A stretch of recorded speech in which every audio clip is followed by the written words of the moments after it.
What's up, everybody? Welcome out to our 6 o'clock live stream. We're back in the shop, back to normal. It feels good to be home. We have a lot of stuff to unpack today. It's going to be a pretty quick boom, boom, boom kind of show, hopefully, anyway. Just make sure we sound good, look good, let us know.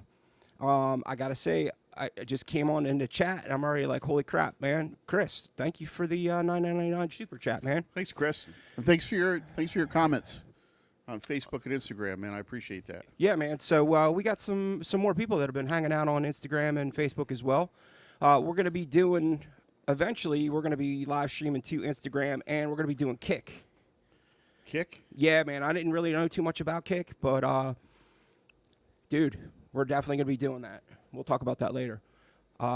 It's an up-and-coming app, so again, a lot of stuff to talk about. If you already probably noticed, Justin's got a black eye. He said to me the other day, "Hey, man, that's it, dude. I'm giving up. I'm giving up coils, dude. I'm going to the rotary." So I socked him in the eye, dude. I was like, "Quit being a bitch." And now he's got a shiner. Yeah, that's exactly what happened. So you want to really tell him what happened? Yeah, kids, when you're on your motorcycle, wear a helmet. And, yeah, don't take curves that you should take at 25 miles an hour at 50.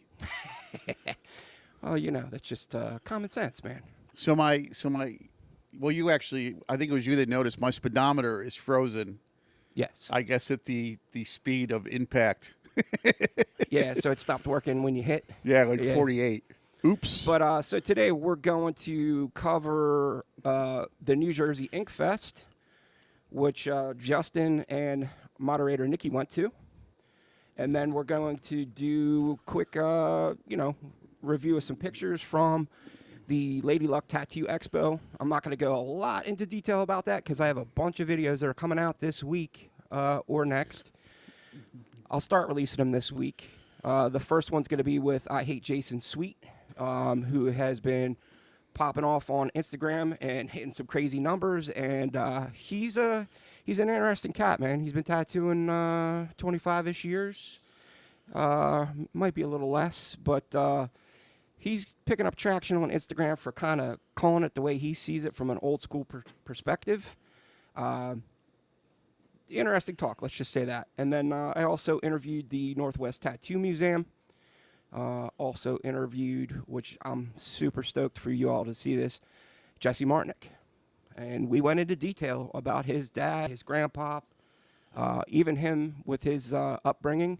And also got to see his son, the only fourth-generation tattooer in the United States. And he was doing legit tattoos. So it's going to be an interesting couple weeks for you guys when we release some of this stuff. So this guy Jason Sweet, I actually saw a reel that he made where he talked about non-compete clauses in other industries, and then he mentioned something. He said, "But as a shop owner, I do not ask my artists to sign non-competes because I'm of the idea that should be covered by respect." Right.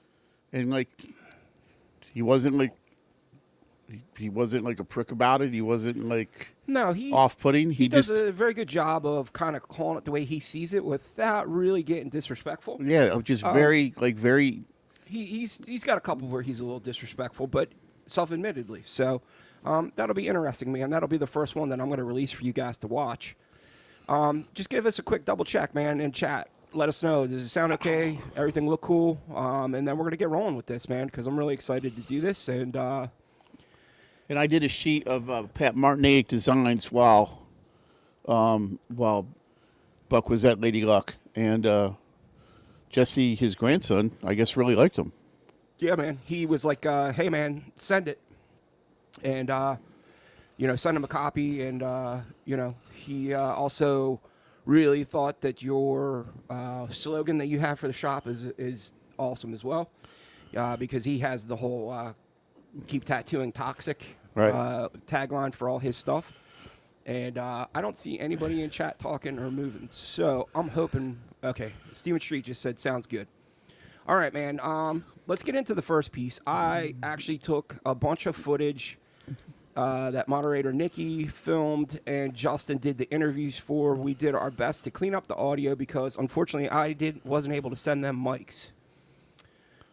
So it actually came out really good though. Can I give a little background about this? Yeah, I wanted you to do that anyway as an introduction. So, first off, like, if you're first off, I'm going to take Annie there because the wall climbing Right. stuff is just insane. I'm going to take my daughter there.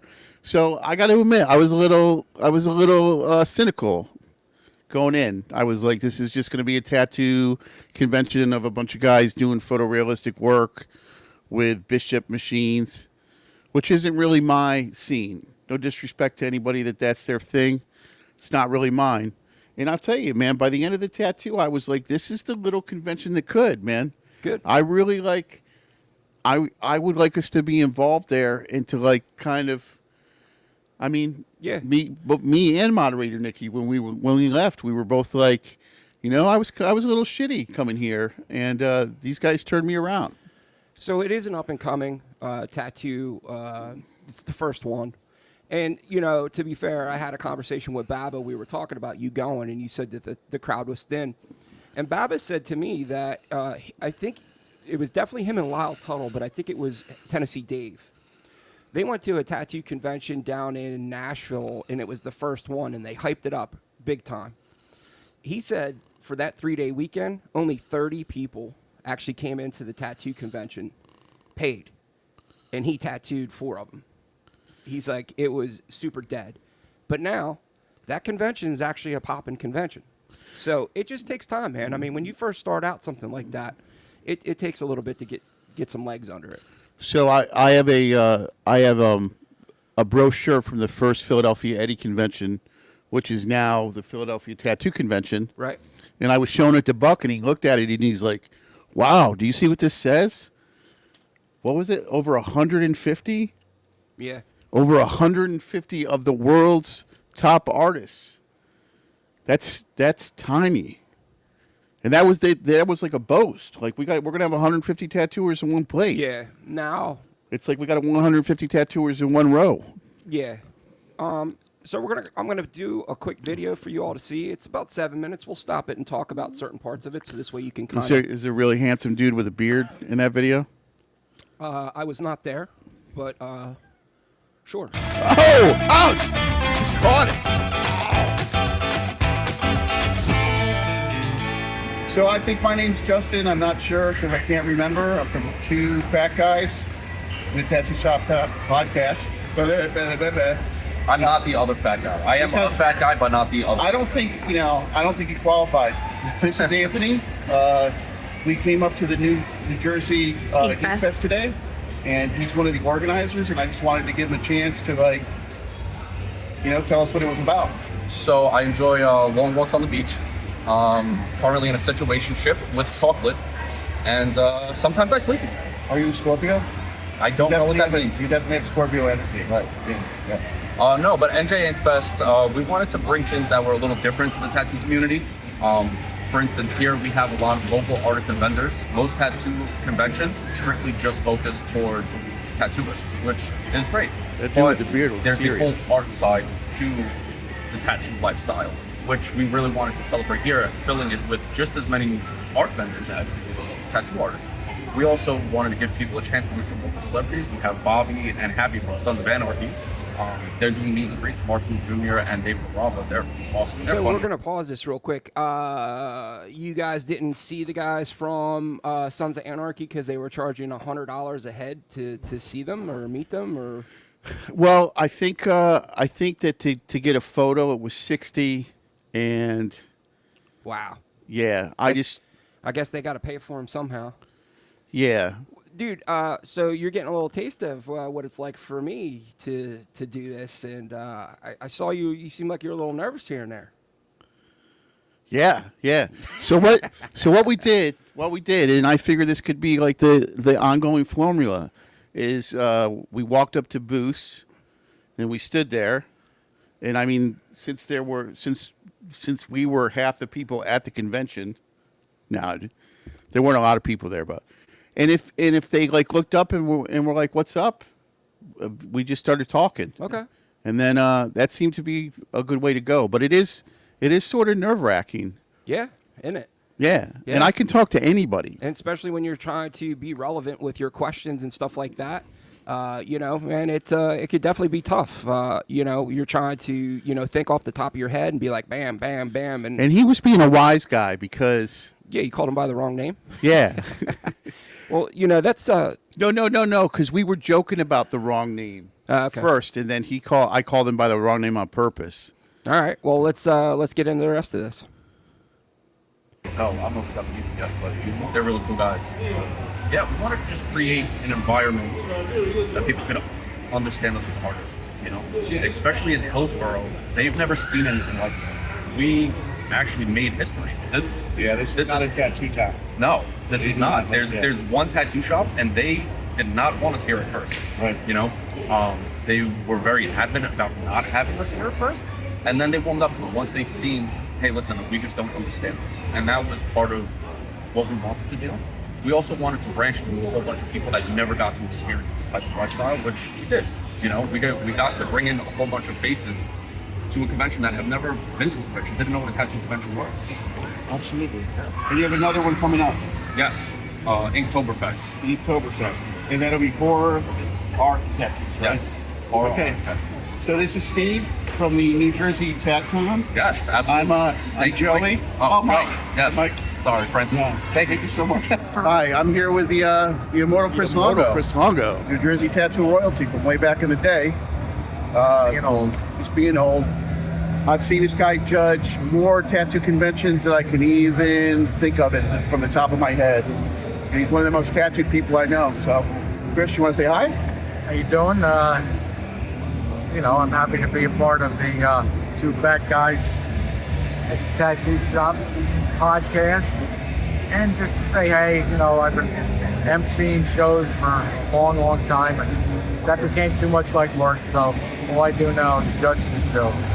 So, hopefully you guys have a wonderful day. And Chris is actually making available a lot of his paintings and a lot of his tattoo memorabilia online. So we'll drop like your Instagram or something in there. Yeah, Mayor of Tattooville. Mayor of Tattooville. Yep. All right, Chris. All right, hey. Yeah.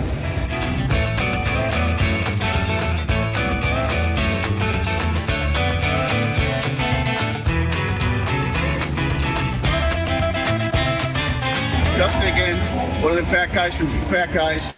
Yeah. So So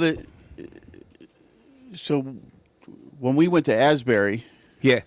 Chris was there, and I run into Chris a lot, actually. He was up at the Allentown show. He's at the Battlefield Tattoo Expo. You know, he's been around a lot, and with him now, you know, doing a lot of judging at tattoo contests, and also with him trying to sell his stuff. If you guys really are looking to buy some cool memorabilia or paintings, Mayor of Tattooville is his Instagram, and he's got a lot of cool stuff, man. so seriously, he was selling vintage tattoo T-shirts for like $20 a T-shirt, Wow. which for It's my cheap. Yeah, for my birthday, I went up to I went into a vintage tattoo shop I went into a vintage T-shirt shop in Manhattan, right? So you remember those cheesy Harley Davidson shirts from the 90s, like Only the Strong Survive, with like the pit bull and the wolf and stuff on them? Right.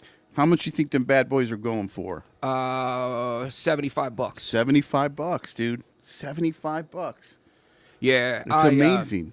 You know, the vintage tattoo or vintage Harley stuff is going nuts, and then on top of it, you already are in Manhattan, so it makes it even worse. Yeah, absolutely. But yeah, so you know, Chris Longo's been around a long time, man. He is bodysuited, and he's a really super nice guy. But if you're definitely looking, you know, I did include some of his paintings and stuff. If you're interested in checking some of that out, I highly suggest it. Yeah, and when we say some of Chris's paintings, we mean some of the paintings Chris has collected. Yeah, He's not the painter himself. correct. But he's really willing to let this stuff go to other tattoo people really reasonably.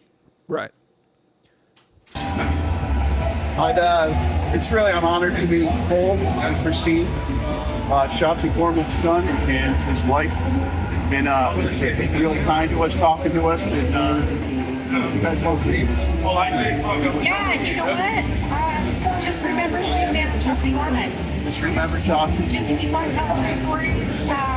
On Instagram, I will be posting whatever I'm doing next, events and artwork and stuff like that. So just follow him, Justin Gorman, or just tell him if you have a question about Shotzi, his stuff, whatever.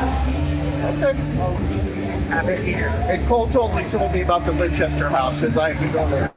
Can we just point out real quick that you just totally like hand faked the shake with that dude?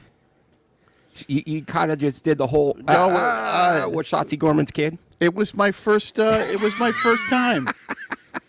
Okay. I said, "Be gentle, be gentle." It's my first time. So let's rewind that real quick just to see it again. Just to, If you have a question about Shotzi, his you stuff, stick your hand out and then you're like, Got on purpose. Cole totally told me about the Winchester house, as I have to go there. like a dick. You're a dick. I hope he sees this and I hope he calls you out.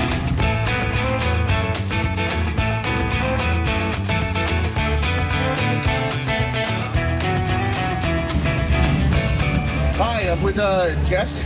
Yeah, So I tell you what, it might not be crowded, but I like the look of it, the way they let the lanes be kind of wide. So this way, if it did get crowded, you're not on top of each other. I mean, that's beautiful that they got enough space. Now, what's going to happen is as the convention gets bigger, that space is going to get smaller.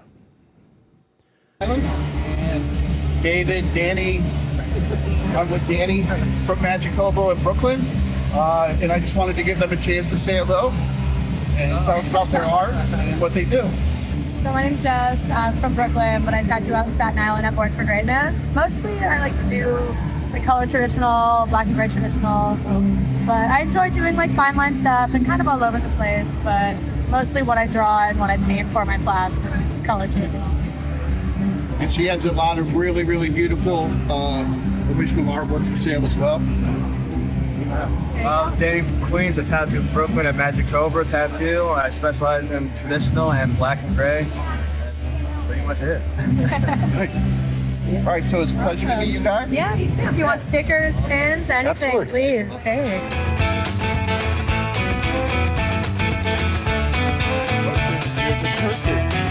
Hi, I'm here with St. Francis, the tattooer, ex-priest. And he's going to tell us some stuff about himself and where he tattoos. He's going to tell us some stuff about himself. Wait, you said it. That's not how you said it. All right.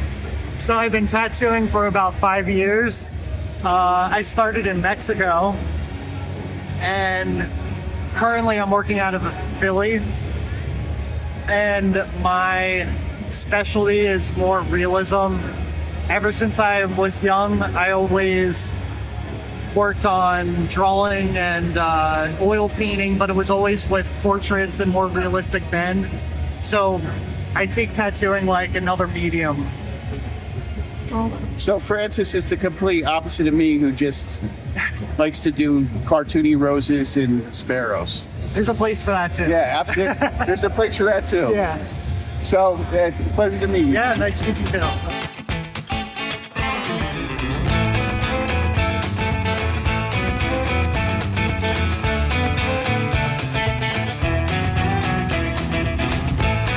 Justin from Two Fat Guys in a Tattoo Shop. I'm here with Juan from Mortal Ink with his entire crew. Yes. Now, so Juan said he's the guy that cleans up after everybody, but I suspect he's more than that. You know, I'm not sure. You want to tell us about your shop? We have artists from South America, Central America, Europe, the States, Mexico. We have a people, there are over 18 artists in our shop. So, you know, I mean, show up some love to the people. Yeah. And support this kind of event. So he got a whole row. Yeah, there were actually two shops that had a whole row, but the This other is whole Juan row from shop Mortal Ink. wasn't Two really locations. Wasn't really feeling Red us. Bank and Edison. And Elizabeth. Red Bank and Elizabeth. Yeah, so much, man. Good luck. I really Thank you. feel like I I feel like the guys that set up the convention were really interested in having Latino tattooers there. There was a lot of Spanish-speaking Well, tattoo now, artists. Is that because it's not necessarily what they wanted? That's who was interested in coming. It seemed like it was 80% Latino. Right. Well, the way I see it is, this isn't the only convention that I've noticed it. Even happened in Philly. I think they're just the Latino tattooers are just more hungry. They're willing to go out and grind, dude, and they'll go into whatever tattoo convention they can go to, because they're out there. If you look, man, there's a lot of them out there, and they all do amazing work. So it's coming down to them having to grind and be the guy there, because if they're not there, the next guy's going to step in and be there. You see what I'm saying? Yeah. I think that's what it is. I mean, it is possible that the guy that set it up wanted it to be that way, but I just think they're hardcore, like, grinding right now. So let's go back to it. Apparently, this is the guy that's famous right now. And she's going to be famous. She's not famous yet, though, but she's almost there.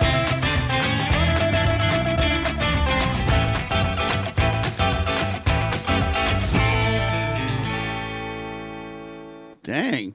So they are they're gonna definitely be having that in October. So I think we should head up. I mean, if we don't have anything else going on, we should definitely check it out. Yeah, maybe we get a booth. That's possible. Because you know what, man? I was very hesitant to do the whole Lady Luck thing and have a booth. I wasn't sure how people were going to be receptive to me being there and not being a tattoo artist. I would have to say that right off the bat, all the tattoo artists that were there, not all, most of the tattoo artists that were there were loving what I'm doing. Once they figured out that that's what I was doing, I had a TV on my table, on my booth, and I was basically just showing videos. And once they figured out what I was doing, they were like, hey, man, can I get a sticker? Hey, man, can I get a card? Hey, man, can I buy one of those fat guy shirts? The fat guy shirts were definitely the home run. As far as the people, I even had a good response from the people that were walking through the convention. Now, there was obviously there were people that walked by and they were like kind of confused, didn't get it. Then there were others where I was interviewing or live streaming at the time that were walking by and were like, oh man, that's cool as hell. So, I think I would possibly do it. I think I would do it again, get a booth. I think that we should do Philly, get a booth for Philly. We could do the same thing where we're live streaming and doing interviews, but we also have couches that people can sit down on, pay $20 to sit down and charge their phone for a half hour. Because there is nowhere to sit in the Philly convention, man. And for a fat person, man, you're tired. Dude, and then I'll tell you, Jesus, I can't talk today. I thought of that a couple years ago because I think I was halfway through the convention and I was like, where's the dude with the booth? I don't even think we need couches, man. I think we get folding chairs. Probably. The next thing I want to jump to, and it kind of goes into what you were saying earlier about the Philadelphia Eddie's first convention with there only being 150 tattoo artists. And then we'll jump into Lady Luck. You know, that 150 that were there at that first convention that Eddie held, those 150 were from all over the world. Absolutely. So it wasn't just Philly guys, Jersey guys, New York guys. That was guys from like Hanky Panky from Amsterdam. The Lou family from, I think, what are they? Switzerland. I was going to say Norway. You know, the guys from Japan. There was people from all over the world making up that 150. Now, I'm going to share this with you guys. I actually talked to Tony after he posted this. What's up, Rooster? Welcome back, man. Glad to see you're up and running. And we'll say hi to everybody in a minute. Coming down the spiral staircase. But Rooster, man, he's recovering, dude. He had surgery. So check this out. Now, this was a Tattoo Tony is cleaning out Richie's guideline tattoo, Richie Paparata. This was a second shop that him and Richie had together, and he has an old newspaper clipping about Richie's shop when he had it, Richie's Guideline, which was, if in our local area, that was a pretty legendary shop. But so this article, it says, I'm reading the article from Richie Paparato from 12/31 of 1990. So we're talking 1990, folks. There was only 60 tattoo shops in the state of New Jersey then.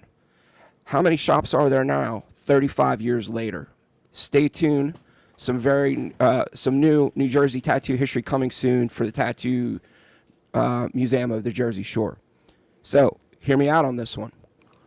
In 1990, there was only 60 shops in the state of New Jersey. How many do you think are in Jersey now?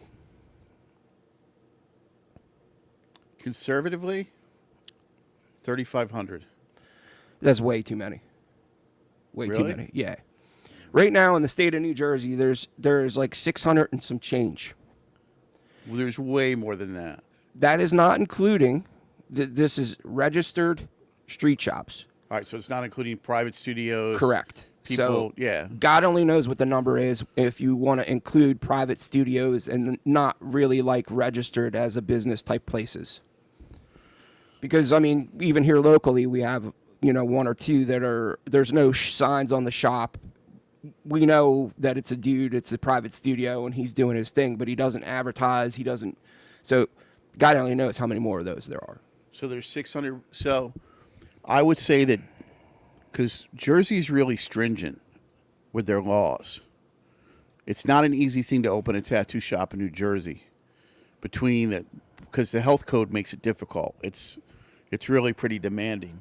So I'm going to say if there's 600 registered shops, there's 2,400 tattooers. And that's not counting kitchen guys. There's probably another, for every registered shop, there's probably 3 that are just some storefront with, like, you know what I mean? Right. Some private studio. Okay. I found it, I was like, wow, okay. 1990 with 60. To be fair, I mean, I thought there would have been more than that in 1990, but, if that's what it said in the article, that's pretty cool. Right now, there was a lot of talk about that in Lady Luck. The amount of, shops and stuff like that.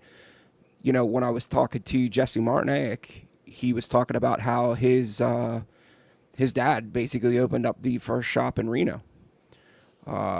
So, it's since turned into a pretty historic shop, but I couldn't even tell you how many there are in Reno now, but there was a lot, and there's quite a few of them there at the convention as well. So I can never remember who the letter is from, but I saw it in a tattoo magazine. It was between Tuttle and someone else, and they were talking about a Cleveland-sized city. Right. Cleveland, Toledo, something like that. You know what I mean? And Tuttle was saying there's no way that this town could support 2 tattoo shops during the winter. This letter was probably from the 80s. You know what I mean? Right. So imagine imagine that. Like a city. There's no way, even a mid-sized city. It's just ridiculous to think that that's what it was like. Yeah. Well, I thought it was interesting to share that Tony is actually, collecting the stuff that he wants, and then I think he's actually donating some stuff to the Northwest Tattoo Museum. He already talked to Jay Brown, and he's going to probably, do some more donations for other places to spread the Jersey tattoo stuff around. Before we get into the Lady Luck, I actually want to show you guys this book. It's called Captured on Film, and it is written by Jay Brown, who is the curator for the Northwest Tattoo Museum. Jay Brown's family goes back quite a ways in the tattooing industry, craft. I don't want to say industry. His stepdad, was J.R. Rossini, the famous Rossini family out there in the Pacific Northwest. They've been tattooing for quite some time. His dad was one of the OG pirate tattooers. He owned, it's still open, by the way, owned the oldest tattoo shop in Sturgis. And that's where Jay cut his teeth, learning how to tattoo at Sturgis, man, with all the hundreds of walk-ins that would come in every day. But this book is really cool. It's got a lot of really cool old photos in it. Like I just happened to turn to it. There's a cool picture of Millie Hall, and Betty Broadbent. If you want to check it out, though, it's called Captured on Film. It's part of the Cabell photo collection. Jay Brown has only, I think, like 20 copies left. He only printed 100. That's it. Never going to print them again. So if you want to check it out. So thank you, Sarah, for the $5 super chat. Much appreciated. Thanks, Sarah. Yeah, so let's go to some Lady Luck photos, because since we're already talking about Jay Brown and the Northwest Tattoo Museum, here's some of the stuff that he has. Tons of photos, or the originals, by the way, that are in this book, as you can see on the table. There was a lot of flash from different people. This front section here was all business cards from, you name it, dude. He actually let Baba and I take a picture because I'd never seen it before. Baba was like, I've never seen this before. It was a Pinky Yun business card, but it was in color. Mm-hmm. So it had a bunch of like pinks and different colors in there. Thank you, Bill O'Connell, for the $5 super chat. So really cool stuff. And then he also had machines from different tattoo artists, Percy Waters, Nolan. He has a really, really, really nice collection. He also builds machines, by the way. So anybody out there that's tattooing is looking for some pretty sweet machines. He had basically a bidding war going on a swing arm that he had. I forget whose it was.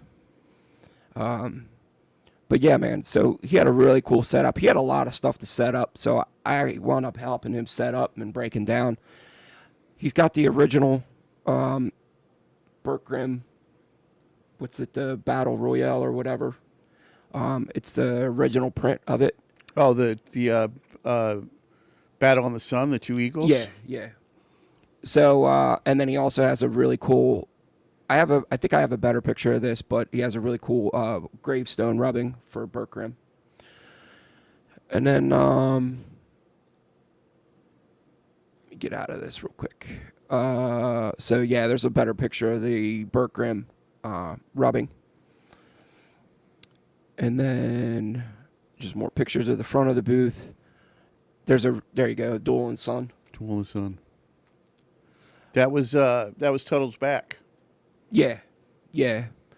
And then up here, you can't really see it too well, but that all that flash at the very front is Burt Grimm flash, and it's all original. So he's got quite a collection. There you go. I was going to say, I thought I had a better picture of the gravestone rubbing. Which reminds me, I didn't even put the goddamn gravestone rubbing I have for Coleman in the video that I made. Yeah, so very cool collection. There you go. There's a better shot of the Burt Grimm flash. Look, I know it's tough to get out there, but if you can ever get out there, it's I would love to go see it. This is Myrtle tattooing some female. He's part of Jesse Martineg's crew. Here's a cool picture I took of Baba, and then I did some cool tweaks to it. I did a red highlight pop. He was so Baba, her dad, this chick that he's tattooing right here, her dad was a tattooer, and he just tattooed the dude. And his name was Jeffrey. I can't remember his full name, but he just passed away. So Baba was doing the tattoo for the daughter, and this is a leg sleeve that was done by I think it's called Fallen Owl. They're from Colorado. I wound up hanging out with these guys. It's a really cool leg sleeve, though. Let me see if I can blow it up and make it a little bigger. Yeah, really cool. Like, it's all cartoons and stuff. But, you know, it was such a great show, man. A lot of old school feel to it. A lot of really good interviews. Like I said, I would definitely do it again. I mean, if I had the opportunity to do it. Let's talk about some of the people that are hanging out with us. We got Sarah hanging out. Got Steven Street. Steven Street just added me on Instagram. He said he finally got Instagram set up. We got Moderator Nicki, Bill O'Connell, Chris Hawkins. We got Drag hanging out tonight. Luz, welcome Luz. Chris Hawkins, Fat Cracker. The Rooster Man hanging out. And yeah, so Fat Cracker said 10,000 kitchen magicians, basement blasters in Jersey alone. You know what? He said that includes me and Cali. Yeah, man. Did everything go as planned? Absolutely not. Where things could have, went better? For sure. One thing that I learned real quick was, which is why I didn't live stream too much. It almost pays to have two setups, because going from live to recording was a pain in the ass, and to keep adjusting settings and breaking down and resetting and stuff like that. So if I were to do this again, I don't know. I think I would do something different. Matter of fact, it actually impacted my interview with I Hate Jason Sweet. I realized after the fact that the audio was not set up properly, and it turned out like your video that we just played, so I had to, fudge the audio to make it pop and get rid of some of the background noise. So I think those are some of the things I would definitely change. One thing I will say about Lady Luck, just like you said about this show that you went to, the New Jersey Inkfest, the crowd was light. Now, obviously, Lady Luck was not as light of a crowd as that. I actually thought it got pretty busy late Friday night, Saturday night, and everybody was like, no, man, this is slow. So, come to find out, Body Graphics did all the street work that they were supposed to do, meaning they were going around to the different shops, laying flyers, posting flyers, doing all that stuff. So the street team did their job. Tim did his job posting on Instagram all the time, including, all the artists that were tagging Tim, posting all those. What happened was from what I understand, Lady Luck was also reliant on the Silver Legacy Casino doing their homework as well. So they had the dome that was lit up with, Welcome Lady Luck Tattoo Expo. But in hindsight, how many people are looking up at the dome? I actually have a really cool picture on my Instagram that I posted of Odie and Baba, so two brothers with the dome in the background. The signage that they were supposed to put out for the tattoo show was like super hard to see, almost non-existent. There were people that worked at the casino that were like, oh, what's with all these tattooed people walking around? And they were like, yeah, man, it's a tattoo convention. And they were like, oh, there's a tattoo convention? So if the people that work there are saying that, that they didn't do their job. They were supposed to have like digital boards lit up with all kinds of markings and stuff like that. None of us saw it. So whether they did or not, I don't know. I don't know if the venue would change or whatever, but it will definitely be in Reno going forward, just like it always has been. I mean, it's one of the longest running tattoo conventions out there. It was interesting for me to meet a lot of West Coast people that I normally wouldn't get to see.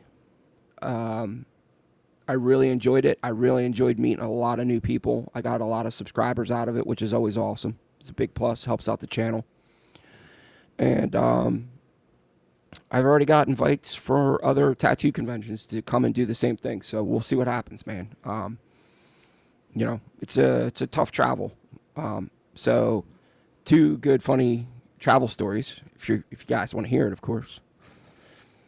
So, the first one, I'm on the long leg of the flight, right? So I had to fly from Philly to Salt Lake City, Utah, Salt Lake City to Reno, which is like an hour flight. It's like a quick jump. So I had a big old cushy, seat for the first run. And I'm like, you know what, man? I'm 2.5, almost 3 hours in. I'm like, I'm finally going to get up and take a leak. So I go in there. And the pilot was like, wait, Buck's in the bathroom. Dude, I'm telling you, it was like somebody hit a switch. So first off, because I went where the first class bathrooms were because they were the closest to me. And the door was like tiny. So I had to kind of almost turn sideways to walk through the door. There is no kinda. I did. I'm calling my fat ass out. Get in there. Unzip. I'm doing my thing. No turbulence for 3 goddamn hours until I start taking a leak. And I'm not trying to be that guy that's pissing all over the seat.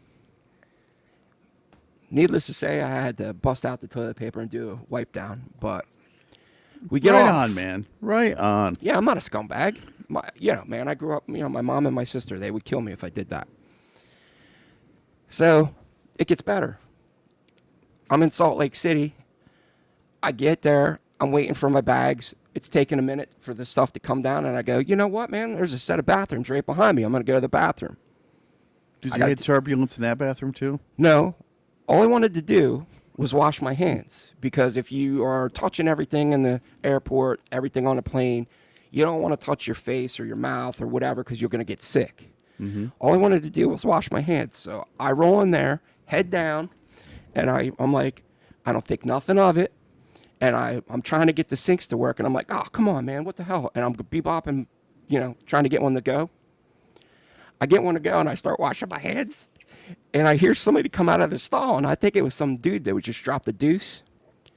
And it was this lady. And I'm like, oh, no. I go, are you effing kidding me?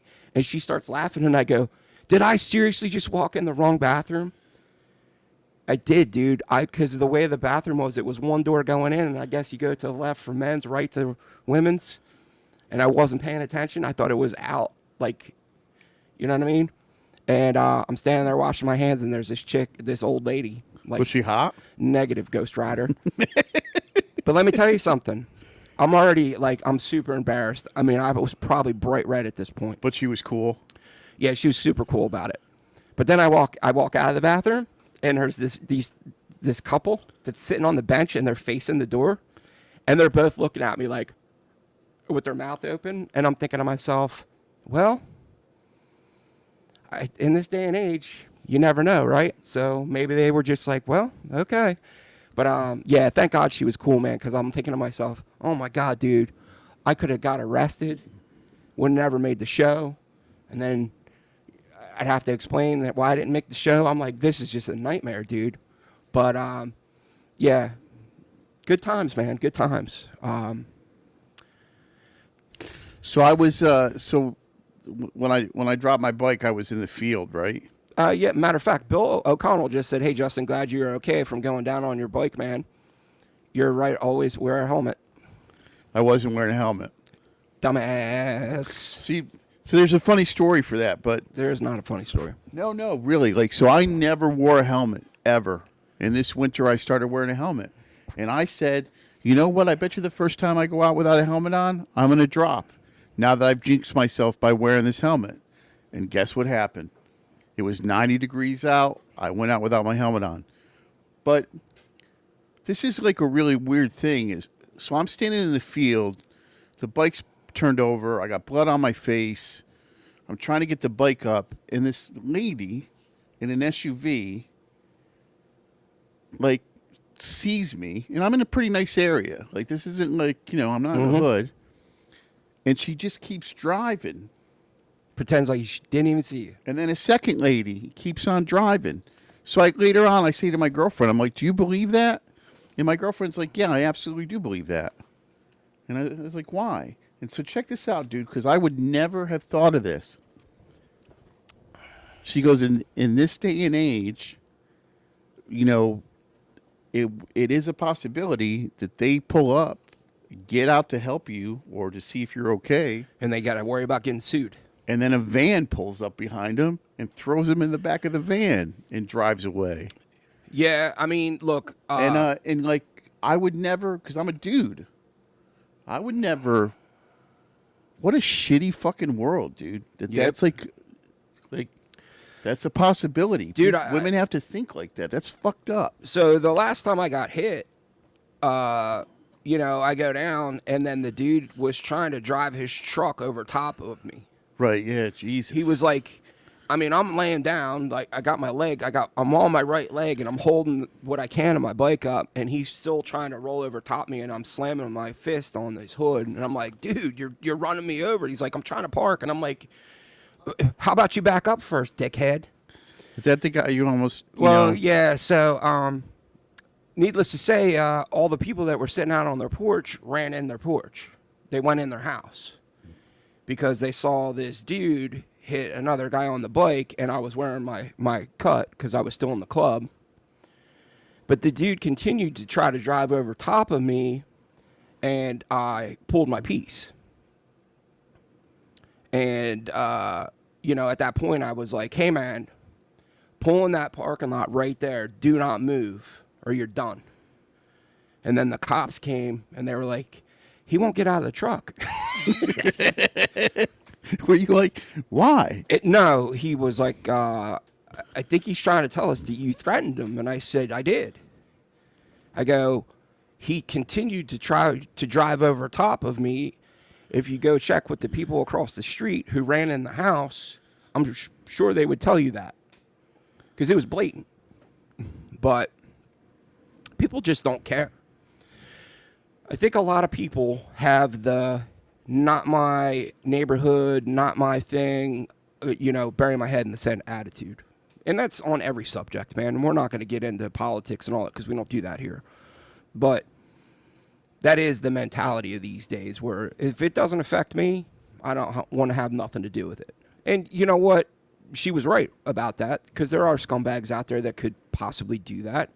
But I think there's also people out there that are like, I don't want to get involved because I don't want to get sued. So, you know, you could have had a broken leg and not known it, whatever. And then, you know, whatever happens, they say, oh, well, you know, that lady picked me up. And now you're like, I'm going to sue him because if he didn't move me, I wouldn't have a problem. I saw that. Yeah, okay. So, Fat Cracker said, glad you're okay. Dumbass is right, always wear your helmet. I tell him, dude. I tell him all the time. He said, glad you're okay. Justin, Sarah said, Justin, that is so scary. I'm glad you're okay. Fat Cracker laughed. Sarah said, Buck, your story is crazy too. Oh my God. Our moderator, Nicki, said, that's why a woman would rather be in the woods with a bear. You know, people are idiots, dude. I'm just glad you're okay, dude. I didn't even know he went down. I hit him up. I was like, yo, dude, they're having a bike night up at this place. And I was like, and he's like, didn't you hear? And I'm like, did I hear what? And I thought you were going to tell me that the place already closed down because it's new. And he's like, I went down on my bike. I'm like, you all right, dude? So, yeah, man. Justin's a farmer now. He learned how to plow fields with his motorcycle. So I took a picture of my face before I washed it. There was like beard. There was like grass in my beard, and yeah, I rode it home, man. So wait, Tuesday. So I landed Monday. Tuesday, I was shot in the ass because I was up for like 36 hours.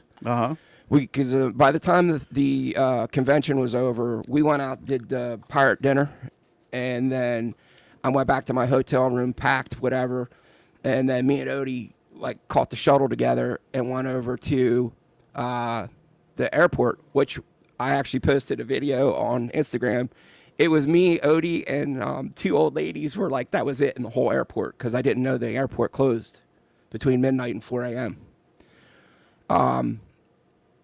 which was a different experience. Right. So then I was up from, 9 a.m. Sunday, did the show, blah, blah, blah. And I didn't get home Monday night until 7 p.m.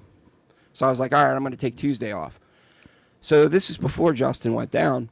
Him and I get on a bike. Oh and my we go. God, dude. Oh my God. I have never wanted to wear a GoPro ever. I wish I had a GoPro on Tuesday. Continue, my brother.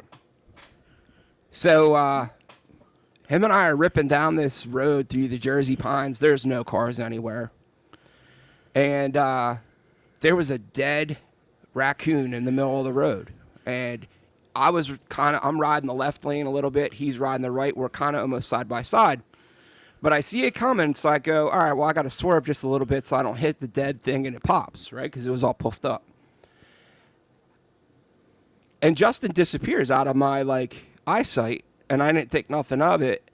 And out of the corner of my eye, I see this giant vulture. Turkey vulture. Turkey vulture with, a 5-foot wingspan. Dude, I mean, really, not even this. I mean, yeah. But it's coming right at me. So I actually slowed down just a touch and pushed over to the left, and it flew. If I would have let go of the throttle, I could have literally grabbed its feet and held on to it. Because it turned and was showing me its belly. Yeah, banked. With his claws, with these giant, they were right here, these giant claws. And I'm like, holy shit. It takes off. And then I just basically took my hand off the throttle. Justin pulls up and I'm like, oh my God, did you see the size of that vulture? It was like a goddamn condor, man. So Sarah said, where I live, we have what's called the Good Samaritan Act that legally protects anyone who tries to help someone in an emergency. That's awesome. We need that here because there's some crazy shit that goes on here. So did you know that in the United States, we have the Good Samaritan Act? But what that means is that if you're at an accident site and you know CPR, you have to help. Yeah, if they find out, if you're a nurse or a doctor, you could actually lose your license. Justin, Fat Cracker said, Justin, the Hell Geisha you posted on Instagram is awesome. Thank you, man. I was going to post it, but we kind of got behind, so I'll post it next week. But if you haven't check out Endsville 13 Instagram. Yes. He has it on there. Sarah said, but we also have healthcare. Stephen Street said same here because Stephen lives over in the UK. And I guess next you're going to be like, we have good education systems and democracy. Whoa. Well, no, not in Britain. Yeah, no. Do they still have democracy in Britain? I guess it depends on who you ask. Yeah, so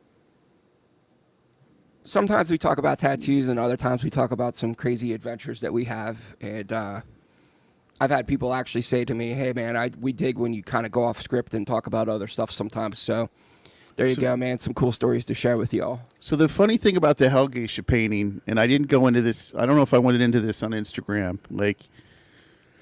So I did the line work and did part of the panel, part of the kimono, and some of the wind bars. Basically, I did 60%, 40% of this painting in 2004, 2005, and then I just tucked it away because I don't know about any other tattooers that watch the show, but I have books and books of 30% done stuff, man.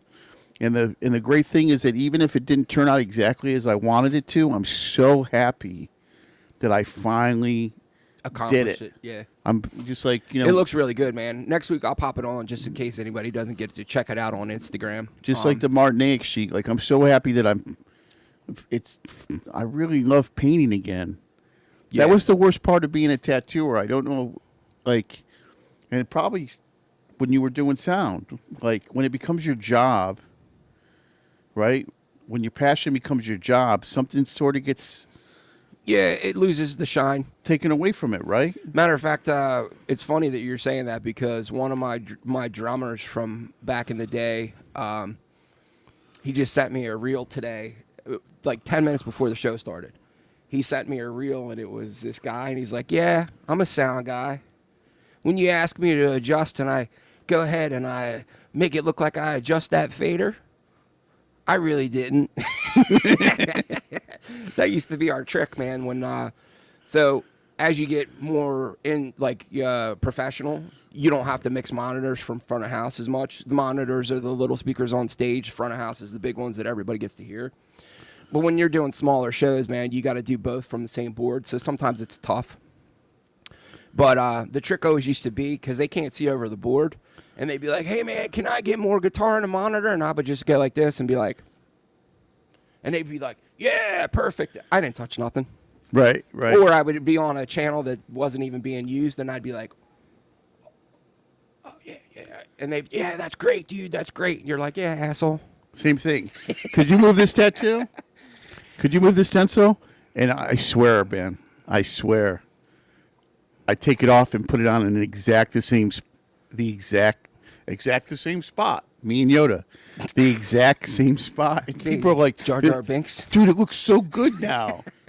It looks so much better there. You mean so much better where it was before? Fat Cracker said you riding the bike holding on to the vulture would be a great tattoo. Absolutely. Dude, I wish I had a GoPro. I mean, just the view from 10 feet back was just, because it was a big bird. Dude, that was a big... I got to be honest, man. My butthole puckered a little bit. I almost sucked the seat up, man, because I thought I was going down by bird. Dude, you know, it's good 5 foot wingspan at least. You know, a buddy of mine actually here in this part of Pennsylvania, we are plagued with Canadian geese. Yeah, Canadian geese are everywhere. Yeah, dude, the dude died. Yeah, Right. Yeah, man.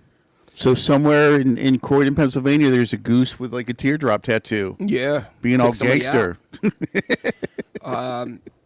Moderator Nicki said, yeah, Justin, she was beautiful. Fat Cracker said that Hell Geisha is fucking fire. Would make a great back tattoo. Yeah, it would. Especially with all the colors that you put into it. It actually was. I tattooed. I did tattoo that on somebody. Okay. Yeah, man. You know, I did try to do 2 lives, I think. Might have been, I did 3, I'm sorry. The one was with the guy Raph from Stingray Tattoo. If anybody didn't get to see that, you know, it's stingraytattoo.com. The guy he's a tattoo artist, tattooed, I think he said, for like 15, 20 years. And he's getting to the point where his hands and stuff aren't working as good. So he started to make tables and stuff like that and lighting fixtures for tattooing. And he had this rig set up for Bert Rodriguez, who was next to me. And it was like this, it almost looked like the frame of a pop-up tent. But on the inside of it, it had a light panel that crisscrossed. Like Bert Rodriguez was tattooing, and it was like, you know, like the sun beating down, man. I was like, holy shit, dude, that is bright. At one point, the lights flickered. I was like, yo, dude, you're sucking all the power out of this joint. But he makes some really cool stuff. And then, you know, man, I got to do an interview or a quick live with my boy Baba. Dude's nuts, man. He's definitely a crazy dude. I was super stoked to see him get the Rossini Award for recognition of giving back to tattooing. And to be fair, man, it's well-deserved because, you know, he's helped a lot of people out in the business, tattooers and non-tattooers like myself. You know, ever since I met Baba, he's went out of his way to introduce me to people, invite me to things. So I couldn't think of a more appropriate person to give that award to where, you know, it's for giving back. You know, and he's now in a class of some pretty well-esteemed people. You know, Lyle Tuttle's gotten that, Judy Parker, Bert Rodriguez. So, you know, it's a pretty lengthy list of people that have received that award. And he really didn't know he was getting it. And because I was next to the Northwest Tattoo Museum, who actually gives the award out because it's named after Jay's dad, he wouldn't tell me either who won. I guess he was like worried I was going to run over and tell Baba that he won. But they called Baba. Dude. They called Baba. Dude, I'm trying to say this without laughing. They went to give Baba the award while he was tattooing this girl.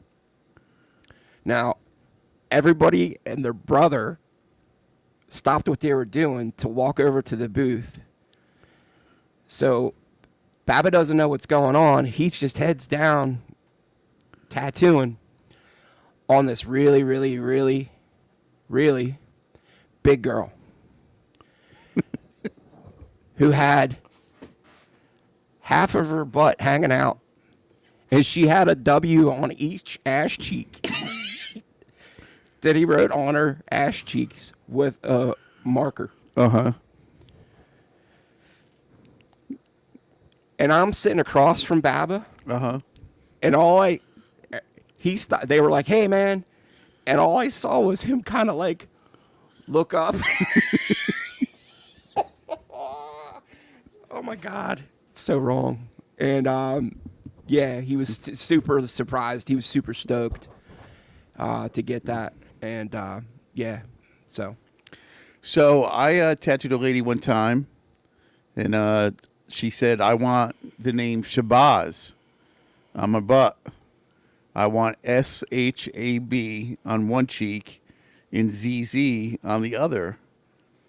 And I said, "But hon, that doesn't spell Shabazz." And she says, "Yes, it does."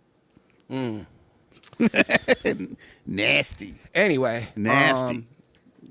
You know, man, I got to see some really cool tattoo artists. A lot of cool flash, a lot of cool stuff. A lot of people that are connected to Henry Goldfield. Great unsung hero of tattooing. For sure. A lot of people connected to Burt Rodriguez. I taped it. Hopefully it comes out good. I taped the question and answer session that Pim had for her book Showtime that she has out, which I did get to read most of it. I didn't read all of it. I didn't have time to, but yeah, it was really cool. Burt Rodriguez sat in for that, and so did Tim Azinger from Pinnacle Tattoo, another longtime tattoo artist. He's actually the guy that runs Lady Luck. So it was really cool, man, to have people asking questions of her and stuff like that, of her time in tattooing, because she represents a time of tattooing when there wasn't really a lot of females in the business. And the book it's not women centric, so it's not what the book's about, but it's definitely a part of it. She doesn't really harp on the whole like, hey, it was harder for me because I was a girl kind of thing, which is cool. I mean, she's got a pretty amazing story, and she's getting ready to write a second part to that book. So I don't know, man. Do you guys have any questions for us tonight other than the Fat Cracker asking where is the photo of it? Dude, I so wish, really. You see guys on Instagram. Talk, let me see if I can pull it up. Photo of what? The geisha. Oh, so I thought he was talking about the vulture. You see videos of guys riding with GoPros, and I always am like, man, it's sort of cheesy. I really wish I had a GoPro that day. Yeah, dude, that would have been pretty awesome.